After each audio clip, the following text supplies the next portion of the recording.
RMS Titanic की कहानी इतिहास की सबसे प्रसिद्ध, भव्य और उतनी ही दर्दनाक कहानियों में से एक है। यह केवल एक जहाज के डूबने की घटना नहीं है, बल्कि यह इंसानी गर्व, तकनीकी विफलता और प्रकृति की शक्ति की एक बड़ी मिसाल है। आइए इसी पूरी कहानी को शुरुआत से समझते हैं।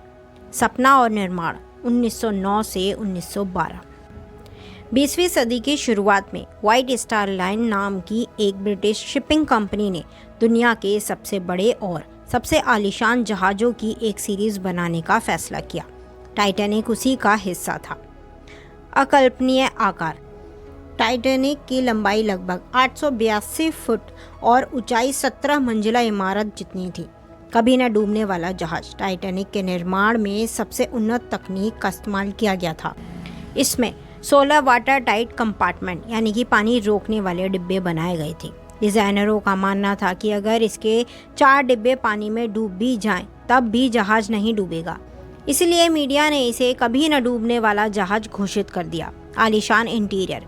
जहाज के अंदर स्विमिंग पूल, जिम, तुर्की हमाम, शानदार लाइब्रेरी और बड़े बड़े आलीशान हॉल थे। फर्स्ट क्लास के टिकट की कीमत आज के लाखों रुपयों के बराबर थी।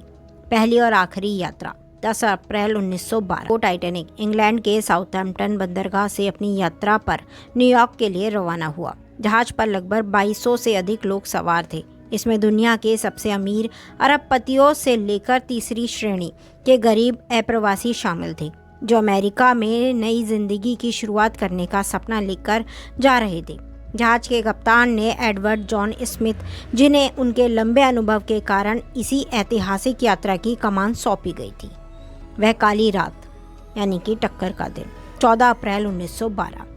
यात्रा के शुरुआती 4 दिन बेहद शानदार रहे, लेकिन 14 अप्रैल की रात को समुद्र का तापमान अचानक गिर गया और चारों तरफ घना अंधेरा छा गया। चेतावनियां नज़रअंदाज हुईं। टाइटैनिक को अन्य जहाज़ों से लगातार रेडियो संदेश मिल रहे थे कि आगे के रास्ते में आइसबर्ग हैं, लेकिन कप्तान और क्रू ने रफ्तार कम नहीं की, क्योंकि वे रिकॉर्ड समय में न्यूयॉर्क पहुंचकर इतिहास रचना चाहते थे। वक्त का पहिया घूमा। रात के ठीक 11:40 पे जहाज के लुकआउटर यानी कि निगरानी करने वाले स्टाफ को एक विशाल आइसबर्ग दिखाई दिया। उन्होंने तुरंत इंजन रूम को जहाज मोड़ने और रिवर्स करने का संदेश दिया। टक्कर। जहाज मुड़ा तो सही, लेकिन तब तक बहुत देर हो चुकी थी। आइसबर्ग जहाज के दाहिने हिस्से से रगड़ता हुआ निकल गया। इस रगड़ से जहाज की चादरों में कई छोटे छोटे छेद हो गए और पानी तेजी से अंदर भरने लगा। महाविनाश और लापरवाही। 15 अप्रैल 1912 की सुबह इंजीनियरों ने जांच के बाद बताया कि जहाज के शुरुआती 5 कंपार्टमेंट में पानी भर चुका है और इसे डूबने से कोई नहीं बचा सकता। टाइटैनिक के पास केवल 2-3 घंटे का समय था। लाइफ बोट्स की कमी। टाइटैनिक पर कुल 20 लाइफ बोट्स थीं, जो केवल 1100 लोगों के लिए ही काफ़ी थी। ऐसा इसलिए किया गया ताकि जहाज का डेक सुंदर दिखे, और लोगों का मानना था कि जहाज तो खुद ही एक लाइफ बोट की तरह सुरक्षित है। भेदभाव और अफरा तफरी। लाइफ बोट में पहले महिलाओं और बच्चों को बिठाया गया। इस दौरान फर्स्ट क्लास के यात्रियों को प्राथमिकता दी गई। निचली डेक पर मौजूद थर्ड क्लास के यात्रियों को ऊपर आने का रास्ता ही बहुत देर बाद मिला। कई लाइफ बोट्स को क्षमता से आधा खाली ही समुद्र में उतार दिया गया। अंतिम क्षण। रात के 2:20 पे पानी के भारी वजन के कारण टाइटैनिक बीच से 2 हिस्सों में टूट गया और अटलांटिक महासागर की गहराइयों में समा गया। उस समय समुद्र के पानी का तापमान -2 डिग्री था। इसमें कोई भी इंसान कुछ ही मिनटों में जम सकता था। बचाव कार्य और नुकसान। सुबह करीब 4 बजे आरएमएस कारपैथिया नाम का एक अन्य जहाज मदद के लिए वहां पहुंचा। उसने लाइफ बोट्स में तैर रहे केवल 705 लोगों को बचाया। इस भयानक हादसे में 1500 से अधिक लोगों की मौत हो गई।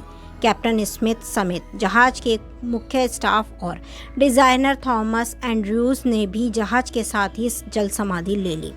मलबे की खोज और विरासत।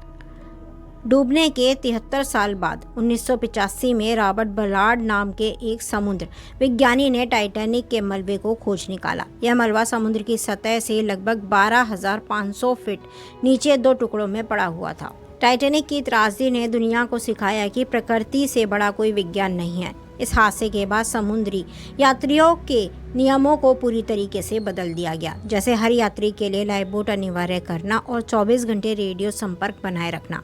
1997 में जेम्स कैमरून ने इस पर टाइटैनिक नाम की फिल्म बनाई, जिसने इस दर्दनाक इतिहास और एक काल्पनिक प्रेम कहानी को हमेशा के लिए अमर बना दिया।